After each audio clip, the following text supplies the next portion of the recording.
Good afternoon, students. Welcome to my new channel AD Political Classes by सीमा आर्या। बेटा हम MA political science final का paper 1 कर रहे हैं जिसका नाम है पॉलिटिकल थ्योरी और इसको हिंदी में कहते हैं राजनीतिक सिद्धांत। इसके 3 सेक्शन हम कर चुके हैं 1 2 3। सेक्शन 4 का हम क्वेश्चन कर रहे हैं हरित राजनीतिक सिद्धांत और इसका इंट्रोडक्शन पार्ट मैं इससे पहले वीडियो में करवा चुकी हूँ बेटा। अब आप जब एक क्वेश्चन आपको ये आ सकता है कि हरित राजनीतिक सिद्धांत के बारे में बताओ और उसकी चिंता के मुख्य विषय क्या हैं या समस्याएं पर्यावरण से रिलेटेड या पर्यावरण संरक्षण, इन सब के बारे में पूछा जाए तो आप क्या करोगे बेटा, इंट्रोडक्शन पार्ट उसमें एज इट इज़ ऐड करोगे जिसमें लिखा है हरित राजनीतिक सिद्धांत क्या होते हैं। उसके बाद आप इस क्वेश्चन को ऐड करोगे कि पर्यावरण के संबंध में चिंता के मुख्य विषय क्या हैं। फिर आगे हम इसमें करेंगे समस्याएं क्या हैं। संरक्षण मैं इससे अगली वीडियो में कराऊंगी क्योंकि क्वेश्चन लंबा हो जाएगा। 16 नंबर का क्वेश्चन बनता है ये। पर्यावरण के संबंध में चिंता के मुख्य विषय क्या हैं। अब ये आपको बचपन से पढ़ते आ रहे हो कि किस वजह से पर्यावरण प्रदूषण होता है, बस उसको थोड़ा सा सिस्टमेटिक ढंग से आपको इसमें प्रेजेंट करना है। देखिए पर्यावरणवाद क्या है, वो हरित राजनीतिक सिद्धांत में हमने पढ़ा है। पर्यावरणवाद के समर्थक यह तर्क देते हैं कि धरती किसी की व्यक्तिगत संपत्ति नहीं है, कि किसी की अपनी संपत्ति नहीं है पृथ्वी, यह हमें अपने पूर्वजों से ना ही उत्तराधिकार में मिली है, कि ना ये हमको उत्तराधिकार में मिली कि इस पे हमारा पूरा अधिकार है कि हम जो चाहें इसके साथ करें, बल्कि यह हमारे आने वाली पीढ़ियों की एक धरोहर के रूप में हमें मिली है। आने वाली पीढ़ियों के लिए हमें इसे संभाल के सुरक्षित रखना है। इसीलिए हमारा दायित्व है कि हम वर्तमान प्राकृतिक संसाधनों को सुरक्षित रखें ताकि आने वाली पीढ़ियां भी इसको इस्तेमाल कर सकें। हमें यह अधिकार नहीं है कि हम पर्यावरण के समस्त साधनों को निचोड़ कर ऐसे लिखेंगे भावी पीढ़ियों को खतरे में डाल दें, कि हमें कोई अधिकार नहीं बनता कि हम इसको खराब करके जो आने वाली पीढ़ियां हैं, भावी पीढ़ियां का मतलब आने वाली पीढ़ियों को खतरे में डाल दें इसकी वजह से। अब देखो आगे इकोलॉजी जो होती है वो उसने क्या कहा। इकोलॉजी ने यह सिद्धांत हमारे सामने दिया है कि आर्थिक विकास की अंधी दौड़ पहला कारण, खनिज पदार्थों का अंधाधुंध खनन, ठीक है, दूसरा कारण, उद्योगों से पैदा होने वाले रसायन या फिर कूड़े कचरे, इन तीनों से, और चौथे नंबर पे आ जाता है फिर न्यूक्लियर पावर के प्रयोग से पैदा होने वाले रेडियोधर्मी रिसाव के कारण। ये 4-5 जो कारण लिखे हैं इकोलॉजी ने, वो कहता है कि ऊपर लिखे कारणों से धरती रहने योग्य ही नहीं बची अब। ठीक है बेटा, इतना नुकसान हमने पृथ्वी का कर दिया है। देखो इस पेज पे हमने क्या पढ़ा कि पर्यावरण जो है वो हमें, पर्यावरणवाद कहता है कि जो ये धरती है ये हमें पूर्वजों से उत्तराधिकार में नहीं मिली। हमारा कर्तव्य है कि आने वाली पीढ़ियों के लिए हम इसे बचा के रखें। अगला पॉइंट है कि इकोलॉजी ने क्या कहा है कि जो अंधाधुंध विकास की जो दौड़ चल रही है ना, उसमें जो हमारे पर्यावरण को नुकसान पहुंचाया जा रहा है वो किन किन कारणों से पहुंचाया जा रहा है। खनिज पदार्थों का अंधाधुंध खनन, उद्योगों से पैदा होने वाले रासायनिक कूड़ा कचरा और न्यूक्लियर पावर के प्रयोग से हमारी पृथ्वी आज रहने योग्य नहीं बची। आगे देखते हैं बेटा। इसलिए हरित राजनीतिक सिद्धांत क्या कहता है कि जीवन की गुणवत्ता को बढ़ाना, प्राकृतिक सौंदर्य के लिए, वातावरण की स्वच्छता के लिए, नगरों और उपनगरों के स्वरूप को कायम रखने पर यह बल देता है। अब हम ये समस्या तो पढ़ चुके, क्या है हमारी समस्या। अब हम कह रहे हैं कि जो हरित राजनीतिक सिद्धांत है वो इन सब पर बल देता है। किस पे? जीवन की गुणवत्ता बनाए रखो, प्राकृतिक सौंदर्य को बनाए रखो, वातावरण को स्वच्छ रखो, नगरों और उपनगरों के स्वरूप को कायम रखने पर बल दो। अब पर्यावरणवाद या कह लो कि हरित राजनीतिक सिद्धांत, ये 2 सिद्धांतों पर ज़्यादा बल देते हैं। देखो 2 बातों पर। पहला क्या है? व्यक्ति और प्रकृति के टूटे हुए संबंध को फिर से जोड़ना, कि जो ये दोनों के संबंध टूट चुके हैं, अब व्यक्ति प्रकृति का ध्यान ही नहीं देता, एक तो इस संबंध को जोड़ना। दूसरा, व्यक्ति के सामाजिक राजनीतिक जीवन को नए रूप में ढालना, एक ऐसे रूप में ढालना जिसमें पर्यावरण सुरक्षित रह सके।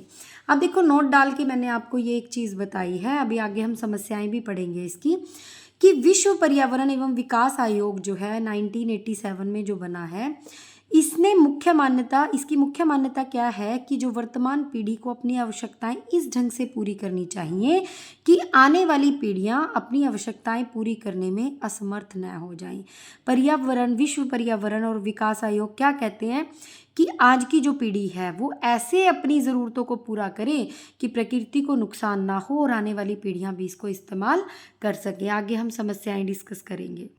आइए अब हम पढ़ते हैं बेटा कि पर्यावरण की समस्याएं क्या हैं, जिनके ऐसी कौन कौन सी चीज़ें हैं जिनकी वजह से पर्यावरण प्रदूषित हो रहा है।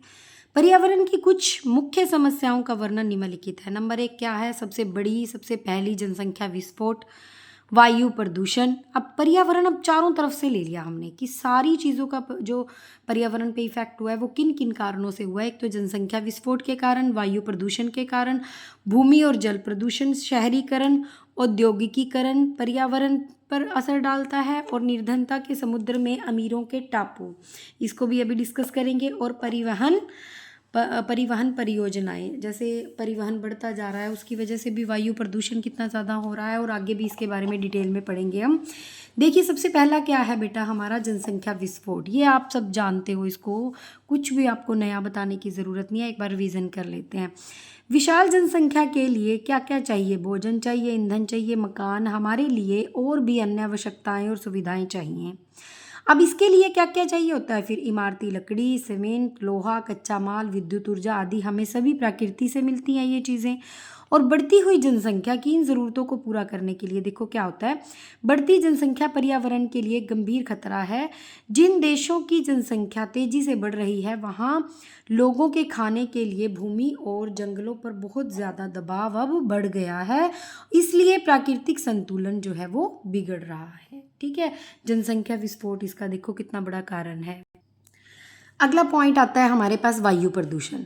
वायु प्रदूषण के लिए मुख्यतः कारखाने, खनन परियोजनाएं, ये भी आप सब पढ़ के आए हो पहले क्लासेस में, ताप बिजली परियोजनाएं, परमाणु बिजली योजनाएं जो हैं, वह परिवहन के जो साधन हैं वो भी जिम्मेदार हैं। और इन सब के कारण वन, वनस्पति, जीव जंतु, यहाँ तक कि मनुष्य भी जिस वायु में सांस लेते हैं वह भी जहरीली रसायनों से युक्त हो चुकी है। अब आगे देखिए, भूमि और जल प्रदूषण के बारे में हम पढ़ेंगे।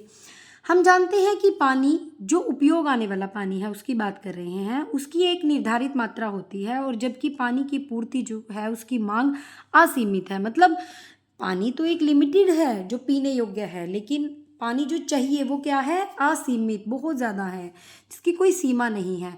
पानी की ज़रूरत व्यक्तियों को नहीं बल्कि पशु पक्षियों को भी होती है। इसका उपयोग जो है कृषि और कारखानों में भी किया जाता है, और इसलिए पानी के समुचित उपभोग की ज़रूरत है। जो पानी है वो सबके उपभोग की ज़रूरत है। और गंभीर बात क्या है देखो, वनों के विनाश से, नदियों और समुद्रों में कारखानों से निकलने वाले विषैले रसायनों से, डीडीटी द्वारा भूमि और जल प्रदूषण जो हो रहा है, जिससे बार बार बाढ़ और अब समाज को क्षति हो रही है। अब देखो बाढ़ें आई अभी रिसेंटली, देखो पंजाब में कितना ज़्यादा बुरा हाल हुआ, सारा पंजाब पानी में बह गया। ये क्या है, भूमि और जल का जो प्रदूषण हो रहा है उसी की वजह से तो है ना बेटा। अब देखो आगे हम बात करते हैं शहरीकरण की। शहरीकरण जो है, शहरीकरण का अर्थ क्या है कि लोगों का गांवों से शहरों की ओर पलायन। शहरीकरण की वृद्धि के कारण वातावरणीय समस्याएं जैसे सफाई की समस्या, खराब स्वास्थ्य, मकान, जल, बिजली, ईंधन आदि की समस्याएं बढ़ती जा रही हैं। जंगलों की अंधाधुंध कटाई ईंधन इकट्ठा करने के लिए भी हो रही है और बाकी ज़रूरतों के लिए भी हो रही है। और जानवरों के चरने से पर्यावरण प्रदूषण ग्रामीण जीवन में भी फैलता जा रहा है। अब क्या है, जो पढ़े लिखे लोग हैं वो शहरों की तरफ भाग रहे हैं या कोई कमाने के लिए भाग रहा है। गांव में बहुत सारी समस्याएं बढ़ गई हैं, और गांव में भी अब तो उतना ही प्रदूषण है जितना शहरों में है। ठीक है, आगे देखिए बेटा। अब आता है बेटा औद्योगिकीकरण पर्यावरण, इस पे क्या असर डालता है हमारे पर्यावरण पे। प्रदूषण का मुख्य कारण औद्योगिकरण है।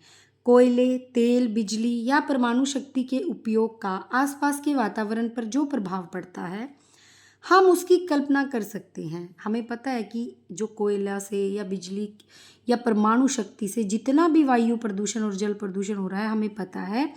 तेल या कोयला जलने से क्या होता है, कार्बन मोनोऑक्साइड गैस पैदा होती है जो हमारे खून में ऑक्सीजन ग्रहण करने की क्षमता को कम कर देती है। जो ये कार्बन मोनोऑक्साइड निकलती है ना, ये हमारे खून में जो ऑक्सीजन हम अब्जॉर्ब करते हैं उसकी क्षमता, ऑब्जॉर्ब करने की क्षमता को कम कर देती है, जिससे सांस लेने में कष्ट होता है और व्यक्ति के बेहोश हो जाने का भी खतरा बना रहता है। ठीक है। निर्धनता के समुद्र में अमीरों के टापू से हमारा क्या मतलब है? यहाँ अमीर मतलब अमीर देश, विकसित देशों से किया गया है, और निर्धन मतलब जो विकासशील देश है। पर्यावरण को गंदा करने का एक अन्य कारक है कहीं अमीरी और कहीं पर गरीबी। विकसित देशों ने प्राकृतिक संसाधनों का अत्यधिक प्रयोग करके खुद तो विकसित हो गए, लेकिन क्या किया उन्होंने? वातावरण को मलिन कर दिया। पहले तो अमीर देशों ने 2 विश्व युद्ध लड़े, ठीक है।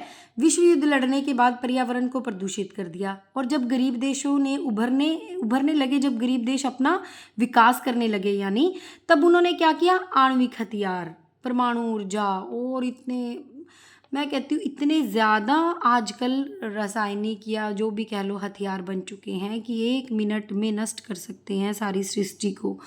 तो अमीर देशों ने ये बनाना शुरू कर दिया, जिससे पर्यावरण संरक्षण की ओर तो कभी ध्यान दिया ही नहीं। इन अमीरों ने क्या किया? खुद को अमीर साबित करने के लिए और ज़्यादा विकास करने के लिए कभी भी पर्यावरण संरक्षण की ओर कभी भी ध्यान नहीं दिया। ये है निर्धनता के समुद्र में अमीरों के टापू। अब आगे देखिए, आगे आता है हमारा परिवहन परियोजनाओं के बारे में। परिवहन परियोजनाएं जैसे रेल लाइन बिछाना, सड़कें और पुलों का निर्माण करना, हवाई मार्गों, हवाई अड्डों का विकास करना आदि इसमें शामिल होते हैं। किसमें? परिवहन परियोजनाओं में। अब ये क्या करते हैं? जितनी ज़्यादा मोटर गाड़ियाँ कार्बन मोनोऑक्साइड और नाइट्रोजन ऑक्साइड जैसी जहरीली गैसों के प्रसार करेंगी, और ये प्रमुख साधन है किसके? जहरीली गैसों के। क्या? हवाई मार्ग। और ये जितनी भी परिवहन परियोजना बनाई, इन्हीं से तो मोटर गाड़ियाँ चलती हैं, जिनसे कार्बन मोनोऑक्साइड निकलती है और नाइट्रोजन ऑक्साइड निकलती है। ये जहरीली गैसें जो हैं, क्या हैं? ये प्रमुख साधन है किसका? पर्यावरण प्रदूषण का। यातायात और संचार साधनों के विकास ने न केवल पर्यावरण को प्रदूषित किया है, बल्कि प्रकृति संसाधनों के समाप्त होने की प्रक्रिया भी आरंभ कर दी है। अब अगर हम निष्कर्ष रूप में कहें कि पर्यावरण समस्याओं का समाधान तभी संभव हो सकता है जब मानव अपने विकास और पर्यावरण के बीच संतुलन बनाए रखे, कि अपना विकास भी करे और पर्यावरण के साथ कोऑर्डिनेशन भी बना के रखे, और सतत विकास ही पर्यावरण संरक्षण का सबसे सही मार्ग है। ऐसा विकास करे जिसमें पर्यावरण को नुकसान ना हो। अगर आपको मेरे नोट्स इजी लग रहे हैं बेटा, तो कमेंट बॉक्स में लिखिए, आपको व्हाट्सएप पर मिल जाएंगे। और प्लीज़ अगर आपको मेरा चैनल अच्छा लग रहा है, नोट्स समझ आ रहे हैं, तो चैनल को सब्सक्राइब करें ताकि मैं और भी एमए की बुक करा सकूं। थैंक यू वेरी मच बेटा।